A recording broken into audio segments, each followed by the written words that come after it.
آہستہ دعا کرے یا بلند آواز کے ساتھ دعا کرے، دعاؤں کا سننے والا، جس سے اپنے کلام میں لکھا ہے کہ تو مجھے پکار اور میں تجھے جواب دوں گا، وہ ہماری دعا کو سنتا ہے۔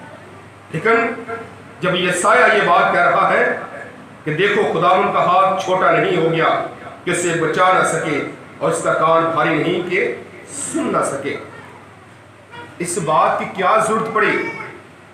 کیوں یسایہ ایسی بات اس آیت کو لکھتا ہے؟ جب ہم یسایہ کے 57 باب میں دیکھتے ہیں تو 57 باب کی 3 آیت میں اس قوم کی حالت کا ذکر ملتا ہے۔ یہ قوم جس کو خدا نے اپنے لیے الگ کیا، اپنی خاص قوم، مقدس قوم اس کو ٹھہرایا، خدا نے کہا کہ میں نے تیری صورت اپنی ہتھیلی پر کھود رکھی ہے، میں تیرا غیور خدا ہوں، میں تیرا غیرت مند خدا ہوں، میرے سوا تو غیر معبودوں کو سجدہ نہ کرنا، اپنے لیے کوئی تراشی ہوئی مورت نہ بنانا، نہ آسمان پر ہو اور نہ زمین پر ہو۔ لیکن اس قوم کی حالت یہ ہے جس کو خدا نے اپنی قوم کہا، اپنی خاص اس قوم کو جو ہے خاص لقب دیا۔ اس قوم کی حالت یہ ہے 57 باب میں اس کی 30 آیت میں لکھا ہے، لیکن تم اے جادوگرنی کے بیٹو، اے زانی اور فحاشہ کے بچوں، ادھر آگے آؤ، تم کس پر ٹھٹھا مارتے ہو، تم کس پر منہ پھاڑتے اور زبان نکالتے ہو؟ کیا تم باغی، الاٹ اور دغا باز نسل نہیں ہو جو بتوں کے ساتھ ہر ایک ہرے درخت کے نیچے اپنے آپ کو برنگختہ کرتے اور وادیوں میں چٹانوں کے شگافوں کے نیچے بچوں کو ذبح کرتے ہو؟ یہاں پر اس پورے 57 باب کے اندر اس بت پرست جو خدا کی قوم ہے، جو خدا کے لوگ ہیں، جو وحدانیت، واحد خدا کی، غیور خدا کی، اسرائیل کے خدا کی عبادت کرنے والے لوگ ہیں، یہاں پر یہ خدا کی بھی عبادت کرتے ہیں اور بتوں کی بھی عبادت کرتے ہیں۔ یہ قوم کے اندر ملاوٹ ہو چکی ہے، یہ لوگ پیور اور خالص قوم نہیں رہی۔ ایک وقت میں یہ ہیکل کے اندر جا کر خدا کے حضور قربانیاں گزرانتے ہیں، خدا کے حضور یہ ہدیے پیش کرتے ہیں، اور اس کے ساتھ ساتھ یہ قوم کی حالت یہ ہے کہ یہ بتوں کے سامنے جا کر اپنے بیٹوں کو ذبح کرتے ہیں، بتوں کے سامنے بھی جا کر قربانیاں گزرانتے ہیں، جبکہ خدا نے بڑے واضح طور پر کہا تھا کہ میں تیرا غیور خدا ہوں، میرے سوا تو کسی اور کو سجدہ نہ کرنا۔ لیکن اس قوم کے اندر ملاوٹ ہو چکی ہے، یہ قوم جو ہے یہ خدا کی عبادت کے ساتھ ساتھ یہ بتوں کی بھی عبادت کرتی ہے، بتوں کے سامنے بھی جھکتے ہیں، اور کئی بار میں یہ کہوں گا کہ ہماری بھی حالت یہی ہوتی ہے۔ ہم اتوار کو پراپر چرچ میں بھی آتے ہیں، ہم چرچ میں باقاعدگی سے اپنا کارڈ بھی بھیجتے ہیں، لیکن کئی بار جب حالات اس طرح کے ہوتے ہیں تو کئی بار پھر ہم جادوگروں کے پاس جاتے ہیں، اس طرح کے تعویذ اپنے گھروں میں رکھ لیتے ہیں، بتوں کے سامنے پیر پرستی، مزاروں کے اوپر بھی جا کر کئی بار ہم اپنی نظریں چڑھاتے ہیں۔